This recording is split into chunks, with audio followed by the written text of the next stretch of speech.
आज मैंने बनाया है ये देगी आलू गोश्त, वो भी बहुत ही सिंपल और आसान तरीके से। शोरबे का कलर, शोरबे का टेस्ट बहुत ही लाजवाब होगा।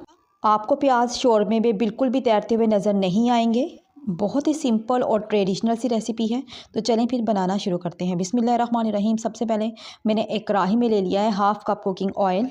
2 मीडियम साइज़ के प्याज जिन्हें बारीक स्लाइसिस की सूरत में काट लिया था। तो हल्के से गर्म ऑयल में हमने इनको फ्राई कर लेना है। प्याज को हमने डार्क ब्राउन कलर आने तक फ्राई करना है और चम्मच हम मसलसल चलाएंगे ताकि प्याज हमारे इक्वली फ्राई हों, ना तो ये कच्चे रहें और ना ही कहीं से ज़्यादा जलें। तो इस पॉइंट पे आपने ख़ास ख्याल रखना है कि चम्मच आप चलाते रहेंगे और फ्लेम को आपने लो कर देना है, ठीक है। क्योंकि यहाँ पे जो है वो तेज़ी के साथ फ्राई होना शुरू हो जाते हैं और फिर ये जलने का ख़दशा रहता है, ठीक है। तो आपने फ्लेम को लो कर देना है और ये देखें यहाँ पे ये कलर हमें चाहिए। अब मैं इसमें शामिल करूँगी चिकन।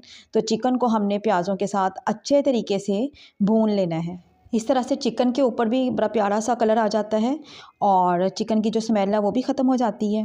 और जब हम चिकन को इस तरह से फ्राई कर लेते हैं तो चिकन के जो पीसीज हैं वो फिर टूटते भी नहीं हैं, ठीक है। तो तकरीबन 1 मिनट के लिए हमने फ्राई किया। इसके बाद मैं 2 चम्मच लहसुन अदरक का फ्रेश पेस्ट इसमें शामिल कर रही हूँ।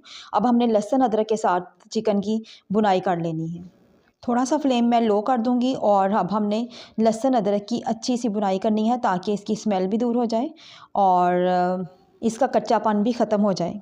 क्योंकि अगर लहसुन अदरक का कच्चापन दूर ना हुआ, इसकी बुनाई अच्छी तरीके से ना हुई, तो सालन का जो टेस्ट है वो ख़राब हो जाता है।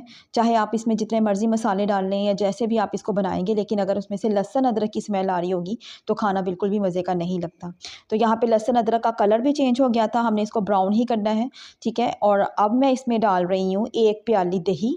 दही डालने से एक तो प्याज जो है वो इसमें घुलना शुरू हो जाएंगे, आहिस्ता आहिस्ता मिक्स हो जाएंगे, और दूसरा ये कि ग्रेवी भी हमारी बहुत ही ज़बरदस्त बनेगी।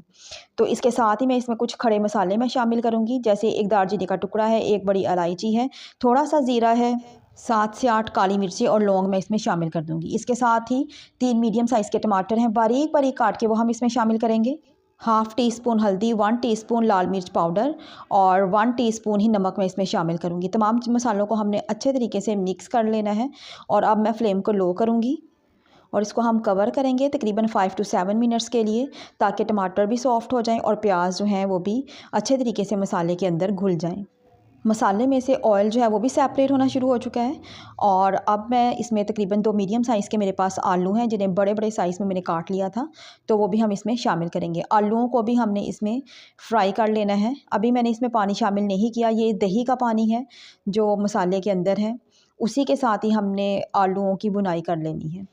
3 से 4 मिनट आपने आलूओं की अच्छी सी बुनाई करनी है हाई फ्लेम पे।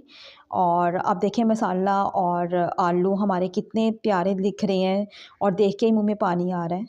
तो बुनाई बहुत ही ज़बरदस्त हो चुकी है, प्याज जो है वो भी इसमें अच्छे तरीके से मिक्स हो चुके हैं। तो अब मैं इसमें शामिल करूँगी हरी मिर्चें, जिन्हें बारीक सा मैंने सेंटर से कट लगा लिया था।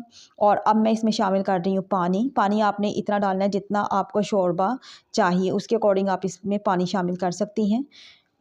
तो तमाम चीज़ों को मिक्स करेंगे और फ्लेम को करेंगे हम मीडियम फ्लेम करके हम इसको कवर करके रखेंगे ताकि आलू जो है वो अच्छे तरीके से गल जाएं।